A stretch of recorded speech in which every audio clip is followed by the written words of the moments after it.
સ્વચ્છ સર્વેક્ષણ 2021 હેઠળ કેન્દ્ર સરકારે સુરતને વોટર પ્લસ શહેર જાહેર કર્યું છે। દેશના 4 વોટર પ્લસ શહેરમાં સુરતને ગુજરાતનું પ્રથમ શહેર જાહેર કરવામાં આવ્યું છે। સુરત દેશનું એકમાત્ર શહેર છે જ્યાં ગંદા પાણીના પ્રોસેસિંગ માટે 11 STP છે। ટ્રીટેડ વોટર રીયુઝ કરવા 3 ટ્રીટમેન્ટ પ્લાન્ટ છે, જેના થકી પાલિકાને વાર્ષિક 140 કરોડની અધધધ કહી શકાય તે આવક થાય છે। સ્વચ્છ સર્વેક્ષણ 2021માં કુલ 6000 માર્ક્સમાં સર્વિસ લેવલ પ્રોગ્રેસના 2400, સિટીઝન વોઇસના 1800 અને સર્ટિફિકેશનના 1800 માર્ક્સ છે। 1800માંથી 1100 marks garbage free city star રેટિંગના, જ્યારે ODF plus, ODF double plus અને વોટર પ્લસ સર્ટિફિકેશનના 700 માર્ક્સ છે। પાલિકા પાસે ODF પ્લસ અને ડબલ પ્લસનું સર્ટિફિકેશન છે, તે વોટર પ્લસનું સર્ટિફિકેશનથી 700 માર્ક્સ મળશે। ગાર્બેજ ફ્રી સિટીમાં સુરતે 7 સ્ટાર એટલે કે 7 સ્ટાર રેટિંગ માટે એપ્લાય કર્યું છે। 7 સ્ટાર રેટિંગ માટે તો તેના 1100 માર્ક્સ મળી શકે તેમ છે, જેથી સ્વચ્છતામાં સુરતને અવ્વલ આવવામાં સરળતા રહેશે। 2020માં સ્વચ્છતાના સર્વેક્ષણમાં સુરત બીજો નંબર મેળવ્યો હતો।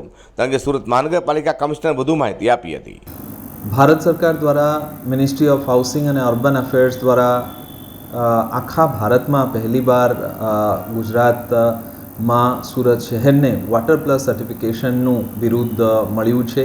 વોટર પ્લસ સર્ટિફિકેશન એટલે એ સર્ટિફિકેશન જેમાં તમામ હાઉસહોલ્ડના ઘેરે ડ્રેનેજ કનેક્શન હોય, એ તમામ ડ્રેનેજ કનેક્શન સિવરેજ નેટવર્કના સાથે જોડાયેલું હોય। સિવરેજ નેટવર્કમાંથી જે સિવરેજ આવે છે એનું 100% પ્રોસેસિંગ, ટ્રીટમેન્ટ અને ડિસ્પોઝલ થાય અને રિસાયકલ્ડ વોટરના ઉપયોગ ઇન્ડસ્ટ્રીઝમાં, કન્સ્ટ્રક્શન વેસ્ટમાં, ગાર્ડન્સ અને પાર્ક્સમાં, લેન્ડસ્કેપિંગમાં થાય એવા જે છે એ આવડ સુરત મ્યુનિસિપલ કોર્પોરેશનને મળ્યું છે।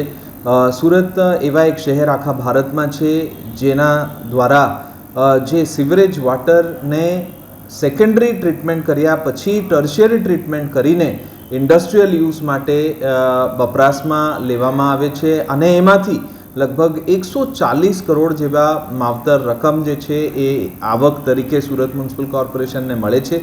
એટલે આ જે સિવરેજ વોટરને રિસાયકલ્ડ વોટર તરીકે વપરાશ થાય છે એમાંથી આવક ખાલી મળતું નથી, પણ એના સાથે સાથે સુરતના જે અલગ અલગ વપરાશ છે એમાં નદીનું જે ચોખ્ખું પાણી છે એ વપરાશ થતું નથી, જેના કારણે નદીનું ચોખ્ખું પાણી જે છે ડ્રિંકિંગ વોટર અને એ બધાના ઉપયોગ માટે વપરાશમાં આવે છે અને લાંબા ગાળા એક રેઝિલિયન્ટ સિટી તરીકે, એક સસ્ટેનેબલ સિટી તરીકે સુરત મ્યુનિસિપલ કોર્પોરેશને જે કરી છે એ સુરત શહેરને 2050 અને આગળ સુધી કોઈ પણ પાણીમાં તકલીફ ના થાય અને જે સિવરેજ વોટર છે એનું પુનઃ ઉપયોગ, રીયુઝ, રીટ્રીટ કરીને રિસાયકલ્ડ વોટરને આપણે પુનઃ ઉપયોગ જે કરવાનું બાબત છે એમાં આખા ભારતમાં વન ઓફ ધ સિટીઝ જેમાં આખા ભારતમાં મોખરે રહ્યા છે એવા સુરત શહેરને આ વોટર પ્લસ સર્ટિફિકેશન મળ્યું છે, જેના માટે આપણે ભારત સરકારશ્રીને ખૂબ આભાર છીએ। અને એના સાથે સાથે સુરત શહેરના તમામ લોકો જે પ્રમાણે પાણીનું બગાડ કરતા નથી અને પાણીનો સદુપયોગ કરે છે એ તમામ સુરતીજનોને પણ આપણે એ સંદર્ભે શુભેચ્છા અને અભિનંદન પાઠવીએ છીએ અને આગામી દિવસોમાં પણ સિમિલર અપેક્ષા એમના પાસેથી રાખીએ છીએ। થર્ડ પાર્ટી ફિલ્ડ ઇન્સ્પેક્શન અને ડોક્યુમેન્ટેશનના આધારે વોટર પ્લસ સર્ટિફિકેશન અપાય છે। શહેરમાં 12 ખુલ્લા વિસ્તાર, 40 શૌચાલય, 12 રસ્તા, 12 stand alone urinal, 16 water treatment plant, આમ કુલ 92 લોકેશનનું ઇન્સ્પેક્શન કરાયું હતું। સુરત મનપા દ્વારા વોટર પ્લસ માર્ગદર્શિકા મુજબ કોરોનામાં કામગીરી થઈ હતી અને ડોક્યુમેન્ટ સબમિશન કરવામાં આવ્યા હતા, જેનું થર્ડ પાર્ટી દ્વારા નિરીક્ષણ કર્યા બાદ શહેરને વોટર પ્લસ જાહેર કરાયું છે।